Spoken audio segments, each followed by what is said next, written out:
Hello, welcome to ज्ञान Ganga online class.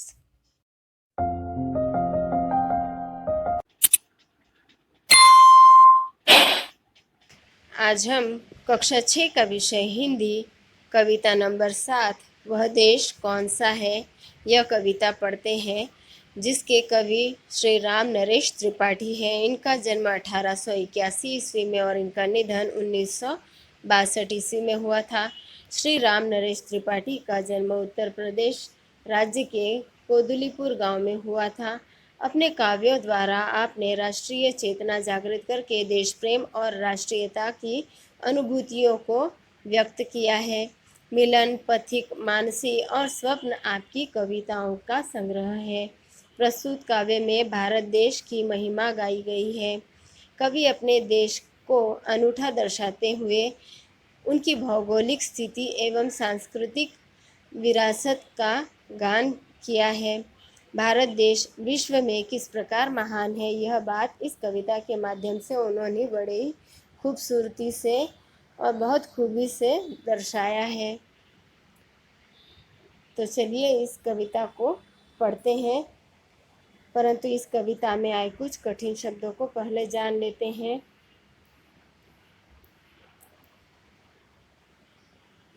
Manmohini अर्थात मन को मोहने वाली, मोहित कर देने वाली। रत्नेश अर्थात समुद्र रत्नों का स्वामी। सलोनी अर्थात सुंदर। शिरोमणि अर्थात श्रेष्ठ। सर्वोत्तम। यशस्वी अर्थात कीर्तिमान, जिसका यश बहुत फैला हो। अलौकिक यानी दिव्य। तृणत्व यानी तिनके के समान। शूरमा यानी वीर या योद्धा। हितैषी अर्थात भला चाहने वाला। दूजा अर्थात दूसरा। निष्पक्ष यानी पक्षपात रहित। सुधा अर्थात अमृत। अनंत यानी अंतहीन। बेजोड़, अद्भुत, जिसके समान और कोई दूसरा न हो। मनमोहिनी प्रकृति की गोद में जो बसा है, सुख स्वर्ग सा जहाँ है, वह देश कौन सा है।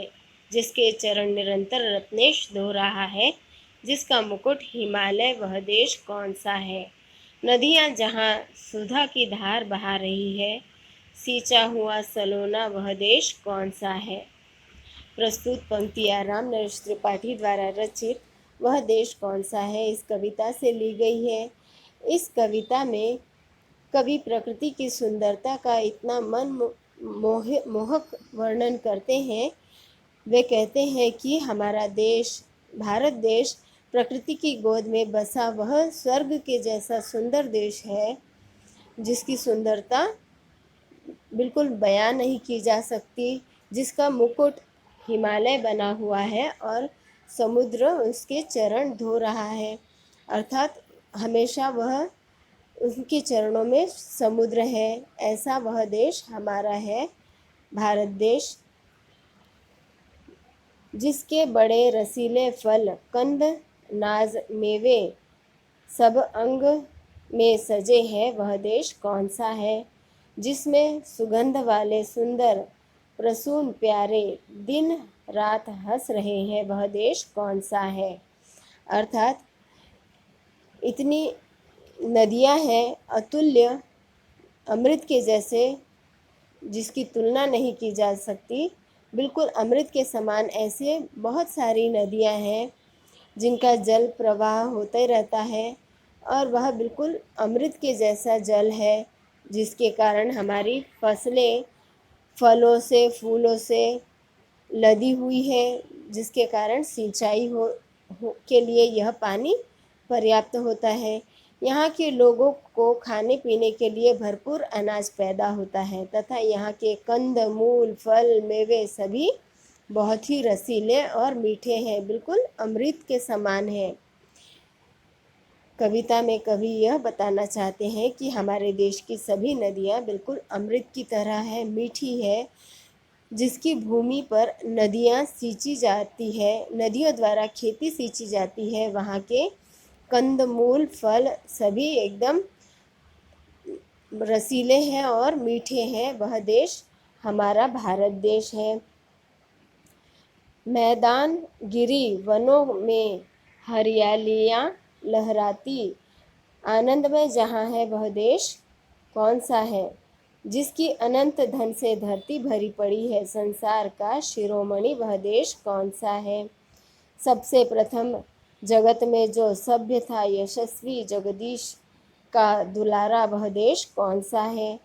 जिसमें हुए अलौकिक तत्वज्ञ ब्रह्मज्ञानी गौतम कपिल पतंजलि वह देश कौन सा है? छोड़ा स्वराज्य तृणवत आदेश से पिता के, वह राम थे जहाँ वह देश कौन सा है? अर्थात कवि यहाँ बताते हैं कि हमारे देश में बहुत ही सुंदर सुगंधित फूल, पुष्प, फल, कंदमूल आदि उगाए जाते हैं। सभी खिलकर प्रसन्न और खुशहाली का संदेश देते हैं। यहाँ के मैदान, पर्वत, वन हरियाली के लिए बहुत ही मशहूर है और पूरा वातावरण आनंदमय है। ऐसा हमारा देश भारत देश है। देश की विशेषता को बताते हुए वे कहते हैं कि सुगंधित सुंदर फूलों की तरह बच्चे दिन रात हंसकर खेल रहे हैं। फूल अर्थात बच्चों को भी यहाँ पर फूल की उपमा दी गई है। सभी नन्हे मुन्ने बच्चे बिल्कुल फूलों की तरह हैं जो दिन रात हंस खेल रहे हैं। वह देश हमारा भारत देश है। यहाँ के मैदान, नदियाँ, पहाड़, वन सभी हरियाली से भरे हैं। जहाँ आनंद ही आनंद है, वह देश हमारा भारत देश है।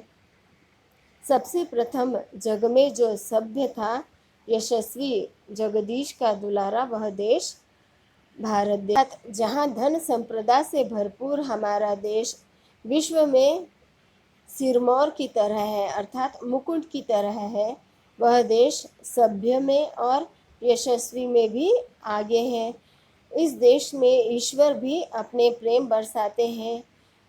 कई बार यह भारत भूमि पर जन्म लिए हैं। ऐसे कई बड़े बड़े महान संत पुरुषों ने इस भारत भूमि पर अवतरित हुए हैं। वे कहते हैं कि धन धान से भरी यह भूमि संसार की सर्वश्रेष्ठ सर्वोत्तम देश है। संसार में सबसे सभ्य और यशस्वी देश है जो ईश्वरों से भरा है। यहाँ पर कई बड़े बड़े ईश्वर महान संत हुए हैं, जहाँ पर गौतम, कपिल और अलौकिक तत्वज्ञानी ब्रह्मज्ञानी जैसे महान व्यक्ति हुए हैं। वह देश हमारा भारत देश है, जहाँ पर पिता की आज्ञा को बिल्कुल तिनके की तरह राज्य को त्याग कर, इतने महान राज्य को, इतने विशाल राज्य को बिल्कुल एक तिनके की तरह, घास के एक कण की तरह त्याग कर पिता का आदेश का पालन करने के लिए जिन्होंने अपना राज्य छोड़ दिया और जंगल में निवास करने लगे, वह देश भारत देश है। ऐसे महान राजा श्री राम हमारे देश में हुए हैं। निस्वार्थ देश प्रेम भाई भले जहाँ थे, निस्वार्थ शुद्ध प्रेमी भाई भले जहाँ थे, लक्ष्मण भरत सरीखे वह देश कौन सा है? ऐसे इन दोनों भाइयों का प्रेम था, राम और लक्ष्मण का, बिल्कुल निस्वार्थ भाव से, कि वह दोनों आपस में प्रेम पूर्वक रहते थे। ऐसे विद्वान वीर पिता की आज्ञा मानकर अयोध्या के राज्य को तिनके की तरह त्याग दिया।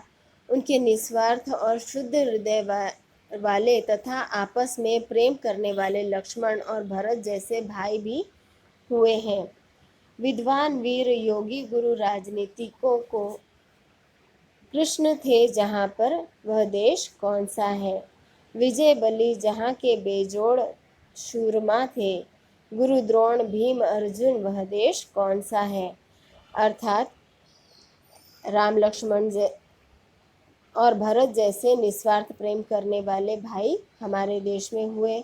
वहीं पर विद्वान वीर योगी गुरु राजनीतिज्ञ कृष्ण जैसे भी महान ईश्वर हमारे देश में हुए हैं। वह देश हमारा भारत देश है।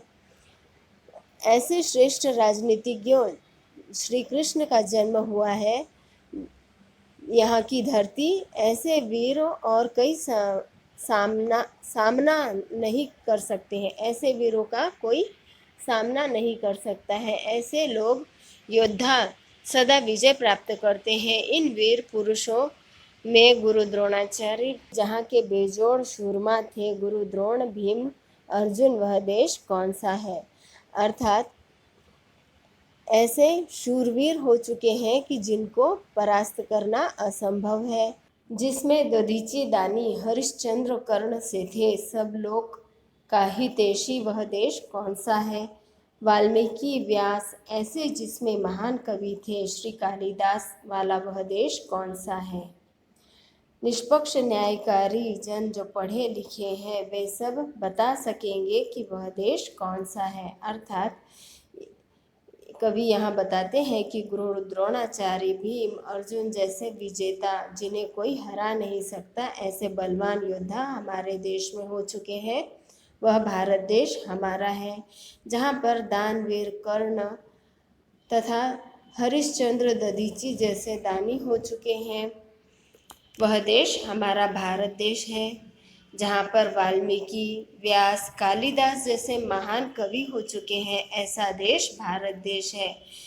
कोई भी पढ़ा लिखा ज्ञानी व्यक्ति न्याय करे तो वह यह बता सकता है, बिल्कुल निष्पक्ष न्याय दे सकता है कि हाँ, हमारा भारत देश ऐसा देश है जिसकी ऐसे महान व्यक्ति धन धान्य से परिपूर्ण, सुख समृद्धि से परिपूर्ण, छोटे मोटे नन्हे बच्चे के साथ तत्वज्ञानी ब्रह्म ज्ञानी ऋषि, ऐसा भरा पूरा भारत देश, आनंदमयी देश हमारा भारत है।